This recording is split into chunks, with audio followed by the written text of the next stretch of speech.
देखो समाज में जो है ज्यादातर आदमी सफल या असफल होने पर अपना भाग्य और दुर्भाग्य जोड़ देता है। जो सफल है तो कहेंगे बड़ा भाग्यशाली है, और मान लो कोई बेचारा असफल हो गया तो इनका भाग्य ठीक नहीं। बात कुछ हद तक सही है, कर्म से भाग्य बनता है तो कुछ हद तक बात भी सही है, लेकिन जो संसार छूटे जाने वाला है तो इसमें भाग्य और दुर्भाग्य का देखना। भाई जीवन यापन सबका हो जाएगा, चाहे सामान्य जीवन यापन हो, चाहे बहुत अमीर हो, और चाहे थोड़ा गरीबी में बीत जाए, जीवन यापन तो हो ही जाएगा, और इसके अतिरिक्त यहाँ कुछ मिलेगा नहीं। तो भाग्य और दुर्भाग्य देखना मूर्खता है कि नहीं? तो फिर भाग्य दुर्भाग्य का है।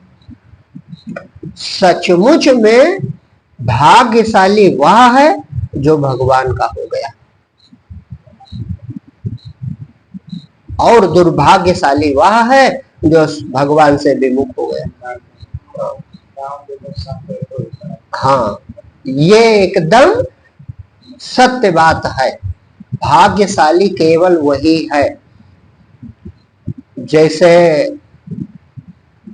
सुमित्रा जी कहती हैं, लक्ष्मण जी जाते हैं आज्ञा मांगने वनवास के समय। जब भगवान राम बन जाने लगते हैं तो लक्ष्मण जी आते हैं, सामने खड़े होते, तो ज्यादा देर भगवान बात नहीं करवाते लक्ष्मण से। जैसे एक पहले अपनी बात रखते हैं कि देखो शत्रुघ्न और भरत ननिहाल गए, शत्रुघ्न और भरत ननिहाल में है, और पिताजी वृद्ध हैं, मुझे वनवास करना है, 14 वर्ष रहना है वन में, तो लक्ष्मण तुम्हारा जो कर्तव्य है तुम जानते हो और इसे निभाना, माने अयोध्या की देखभाल तुम्हारा कर्तव्य है। सामान्य धर्म बता दिया। तो लक्ष्मण जी का केवल प्रेम, ये नियम है, प्रेम में सामान्य धर्म समाप्त हो जाता है और विशेष धर्म की शुरुआत हो जाती है। वहां पे सामान्य धर्म नहीं रहता। प्रेमी का धर्म सामान्य धर्म से प्रेमी हमेशा विपरीत करते दिखाई पड़ते हैं, और फिर भी भगवान को प्यारे होते। तो लक्ष्मण का यही भाव, उनका इतना प्रेम, तो कहा कि हमारे लिए अयोध्या वही है जहां आप रहो, और आप ही हमारे पिता हो, और यही भाभी हमारी माता। अयोध्या में ये बात कह रहे हैं सामने, और बाकी आप का आदेश होगा तो हो सकता है फिर शरीर न साथ जाए, शरीर न जाए, लेकिन आपसे अलग तो हम नहीं हो पाएंगे, ये प्रभु आप जानते हो हृदय का हाल। तो भगवान जान गए कि ये लक्ष्मण शरीर छोड़ देगा अगर मैं साथ में ले गए, एक ही बार में। ज्यादा देर समझाना नहीं पड़ा भगवान, नहीं तो रोक देते, भगवान की बात कोई काट भी नहीं पाता। लेकिन इतना प्रबल प्रेम देखा कि लक्ष्मण हमारे साथ अगर नहीं गया तो ये अयोध्या में भी ये जीवित नहीं रहेगा। तो कहा अच्छा जाओ माता जी से आज्ञा ले आओ। तो बड़ी खुशी खुशी पहुंचे। तो वहां पे सुमित्रा जी जो बात कहते हैं वही ये प्रसंग में आई। उन्होंने कहा कि पुत्रवती जुबती जग सोई, रघुपति भगत जास सुत। कहा बेटा तुम तुरंत जाओ राम के साथ, और वहां जो है राम ही तुम्हारे पिता हैं और सीता तुम्हारी माँ है, और सेवा के लिए ही तुम्हारा शरीर मिला। कहा तुम्हारे जीवन का फल यही है कि उनकी सेवा कर पाओ। तो भाग्यशाली कौन है? भाग्यशाली वो है जो भगवान का हो जाए, जो परमात्मा को अपना जीवन समर्पित कर दे और पूरे जीवन प्रभु सेवा में ही लगा दे, वही भाग्यशाली है, वो सर्वदा सुखी है। और संसार का बड़ा सौभाग्य भी हो गया, मान लो बहुत अधिक भाग्यशाली भी हो गए तो क्या होगा? छूट जाएगा। अब जिनको आज दुनिया पूजती है वे संसार के सबसे दुर्भाग्यशाली व्यक्ति थे, चाहे कबीर हो, चाहे तुलसी हो, चाहे नाभादास हो। ये संतों के जो चर्चा आती है, अब जिसकी माता पिता जो रहा हो जन्म से पहले फेंक दे तो बड़ा भाग्यशाली। भाई कबीर फेंक दिए गए। लिखा है कि अब कोई कहता विधवा ब्राह्मणी पेट से जन्मे, जो हो कथा कोई प्रामाणिक तो मिलती नहीं, लेकिन ये प्रमाण जरूर है कि वे नीरो नीमा जुलाहे को तालाब के किनारे मिले। हाँ, जिसने पालन पोषण किया वो जुलाहा था, जुलाहे घर में रहे और तालाब के किनारे नवजात माने तुरंत पैदा हुआ बच्चा पड़ा था। तो दुर्भाग्यशाली थे कि नहीं थे? भाई संसार की दृष्टि से देखो तो दुर्भाग्यशाली थे, और आज संसार में उनकी पूजा होती है, उनका पंथ चल रहा।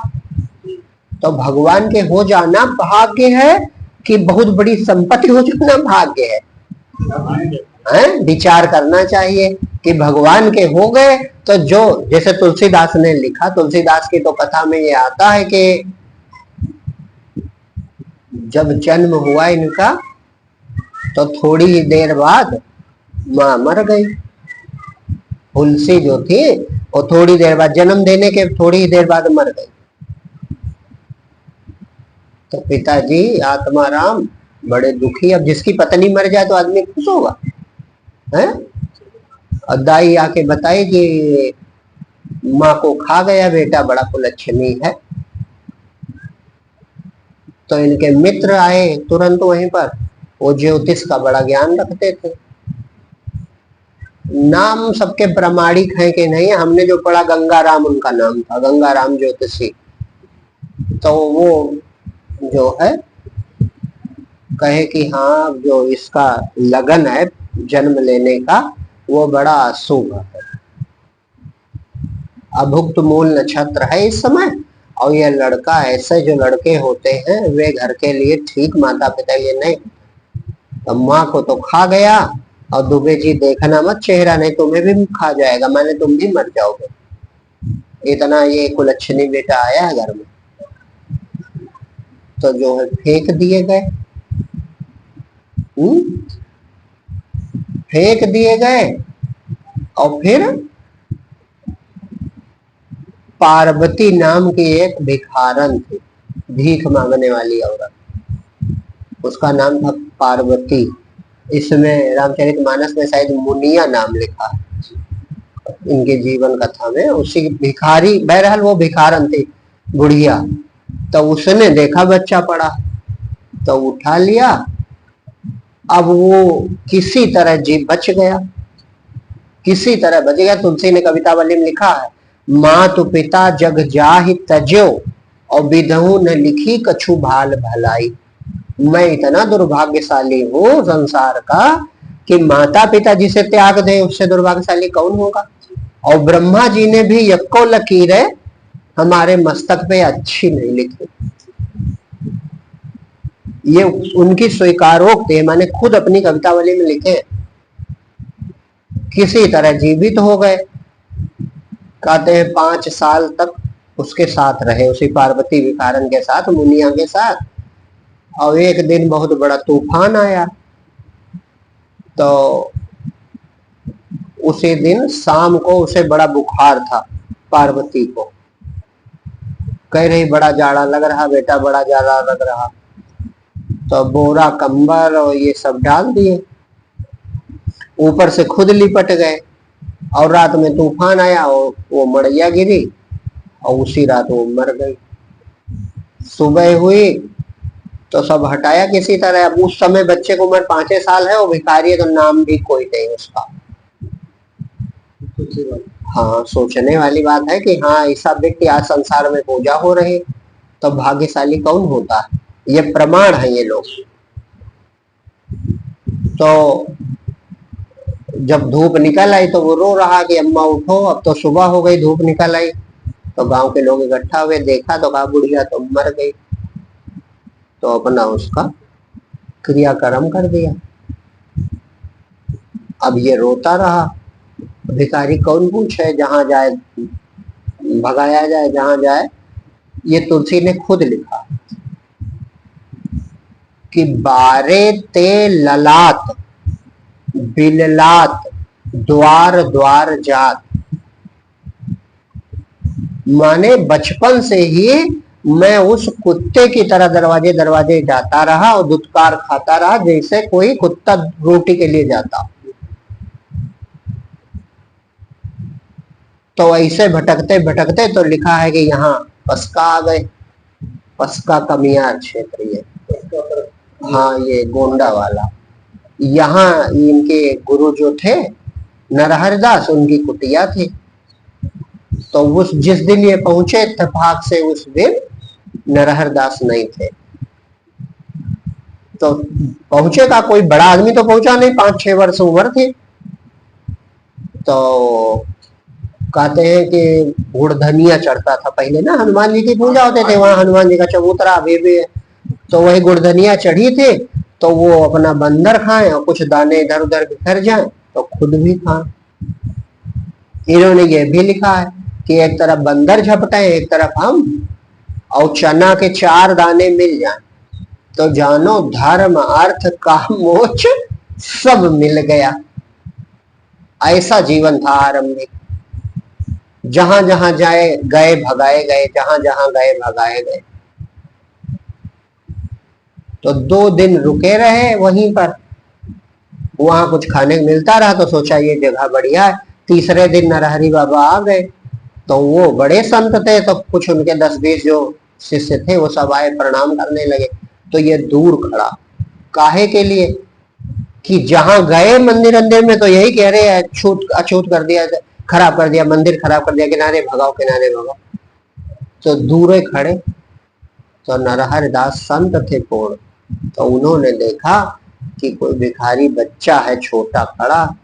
तो कहा ये लड़का क्यों खड़ा। तो गांव के लोग जो थे, जैसा हम लोगों स्वभाव होता, कहा बाबा पता नहीं कहां से पेटहा लड़का आया है, भगाओ तो भागता भी नहीं। तो नरहर दास समझ गए कि ये कोई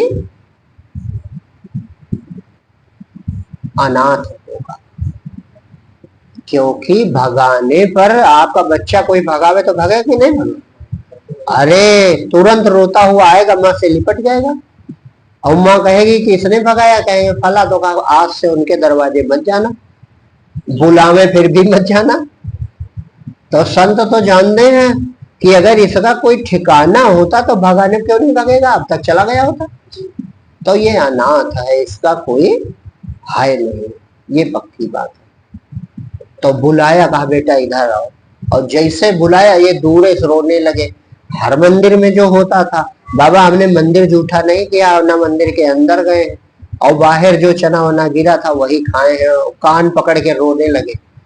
तो नरहर दास ने गले से लगा दिया, अरे बेटा काहे रोते हो।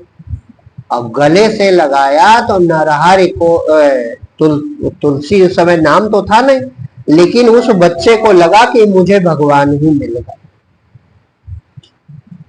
इसीलिए इनको नर कृपा सिंधु नर रूप हरि लिखा है।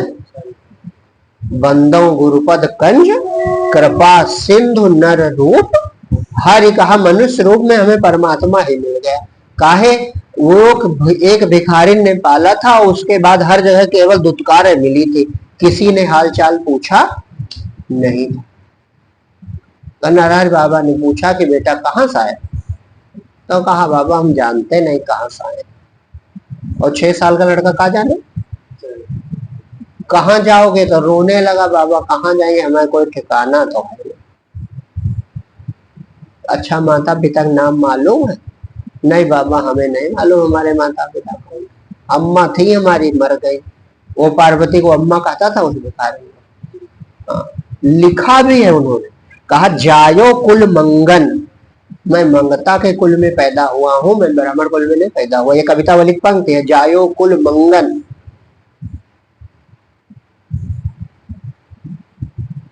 पूरी लाइन हमें इस समय याद नहीं आ रही, लेकिन ये कविता वाली में है कि मैं मंगता के कुल में पैदा हुआ हूँ। वो एक गुस्सा है व्यक्ति का। भाई जहां से अपमानित होगा आदमी तो उसके प्रति का प्रेम उपज पाएगा? नहीं उपज पाएगा। तो नरसिंह बाबा ने जब पूछा, जान गए अनाथ है, तो कहा बेटा यही रहो, और नाम का है? तो कहा नाम भी बाबा कुछ नहीं। तो कहा राम राम कहा करो, आज से तुम्हारा नाम राम बोला। अब जाना इनको पूरी परिनिधि मिल गई। तो कहते हैं 5-6 वर्ष की उम्र से 11 वर्ष की उम्र तक, माने करीब 5 साल यहाँ रहे। और उस समय हिंदू मुसलमानों में दंगे होने लगते थे, आए दिन कहीं ना कहीं लड़ाई हो, ये तो कहा दंगे शुरू हो गए। तो नरहर बाबा ने सोचा कि ये छोटा बच्चा है और कहीं कुछ हो गया तो इसे कौन पहचाने। तो कहा चलो तुमको हम अयोध्या ले चले। सोचा वहां बड़े बड़े आश्रम है, वहीं कहीं रहेगा, खाए पिएगा। तो अयोध्या लेकर गए, कहा चलो भगवान राम के दर्शन करा दे। अयोध्या लेकर गए तुलसी को। तो वहां उसी दिन स्वामी से सनातन नाम था, काशी के विद्वान थे, गुरुकुल चलाते थे, वो आए हुए थे। वो नरहर बाबा के मित्र थे। ये सब बड़े संत थे, आपस में एक दूसरे को जानते हैं। और नरहर बाबा ने देखा स्वामी से सनातन आए हैं, तो बड़े कहे कि इस लड़के का भाग्य समझो। तो कहा राम बोला अब तुम अयोध्या नहीं बल्कि काशी चले जाओ, गुरु जी ये आज से ये हैं तुम्हारे गुरु, प्रणाम करो इनको। तो कहा जब ये तो प्रणाम किया झुक के, तो वहीं तुलसी का पेड़ लगा था, तो एक पत्ती सिर पर गिर गई बच्चे को। तो शेष सनातन ने कहा कि तुलसी माँ हमें सौंप रही है, इसलिए इसका नाम आज से तुलसीदास हो। तो शुरुआती इनका ये जीवन था। काशी चले गए, वहां पढ़ाई की, और उसके बाद फिर रामचरितमानस लिखी और तमाम ग्रंथ लिखे, महान संत हुए। तो कहते हैं कि जब खूब नाम हो गया तो उस समय इनके बड़े बड़े लोग मित्र बन गए। तो अकबर सम्राट था, तो अकबर को 9 रत्नों की खोज थी। तो 9 रत्नों की खोज में वहां राजा टोडरमल थे उनके 9 रत्नों में, और बीरबल थे, अब्दुल रहीम खान खाना थे। तो ये लोग तुलसी के मित्र थे। तो इन्होंने उन्हीं के जरिए इनके पास पत्र आया कि तुम चाहो तो हमारे यहाँ आके 9 रत्न बन जाओ। तो उसी समय जब बुलावा इनको मिला, तब इन्होंने कवितावली लिखी है। बाद में रामचरितमानस पहले लिख चुके थे और सब लिख चुके। तो कवितावली चाहे लिख रहे हो तो उसी में ये पीड़ा, ये इनके जो छंद लिखे हैं उसी में लिखे हुए हैं कि पूरा अपना दर्द कहते हैं कि अब मैं भगवान का हो गया, इसलिए आज संसार में मेरा नाम है, इसलिए लोग सम्राट भी मुझे बुला रहा है। अगर भगवान का ना होता तो मुझे कौन पूछता। तो ऐसी दशा में मुझे धिक्कार है जो मैं राम को छोड़ के किसी और के शरण में चला जाऊं। तो आज संसार में देखो तुलसी की राम का नाम लिया जाए तो तुलसी जरूर दिया जाता है। तो क्या आकाश से उतर के आए थे कि बड़ा सौभाग्य लेके आए थे? बस यही हम कहना चाहते हैं कि सौभाग्य ना ढूंढो, भगवान के हो जाओ। एक अनाथ बच्चा भगवान का हो गया तो आज जगत में उसकी पूजा हो रही है, वो भक्तों का सिरमौर है। तुलसी बाबा अपने समय भी भक्त शिरोमणि कहे जाते थे, जब जीवित थे तब भी, और आज तो वही है। कोई कथा कहीं चल रही हो और तुलसी बाबा चौपाई ना हो, ये हो नहीं सकता है? चाहे वो वेदांत चल रहा हो, चाहे गीता चर्चा हो रही हो, चाहे कोई कथा वार्ता चल रही हो, लेकिन इनकी चौपाई ना आ जाए, ये संभव नहीं है। तो कुल मिलाए के ये हमारा कहने मतलब जो सार है वो यही है कि हम भाग्य न ढूंढें, भगवान के हो जाए। एक अनाथ बच्चा भगवान का हो जाता तो कितना बड़ा उसका सौभाग्य, कितना बड़ा सौभाग्य। आज मतलब ये मान कर चलो कि जैसे हनुमान जी को बड़ा भक्त कहा जाता, तो कहा हनुमान जी से कम तुलसीदास जी की भी पूजा नहीं होती। पूजा भले नहीं होती लेकिन सम्मान उतना ही है। और संत जन समझते हैं कि हाँ उनका ज्ञान, उनकी भक्ति, उनका समर्पण लोगों के लिए आदर्श बना हुआ। तो कुल मिला करके ये चाहे कबीर हो चाहे तुलसी हो, अनाथ नाभादास भी थे, दोनों आंखें नहीं थे, उनकी भी कथा ऐसी है। तो कुल मिलाकर के सौभाग्य न खोजो, बस एक काम करो, भगवान के हो जाओ, और जो भगवान का हो गया समझो सबसे बड़ा भाग्यशाली वो है। सबसे बड़ा भाग्यशाली वो है। और बाकी अगर भगवान के ना हो पाए तो चाहे जितना बड़ा भाग्य लेके जन्म हुआ हो, वो भाग्य भी दुर्भाग्य बन जाता है।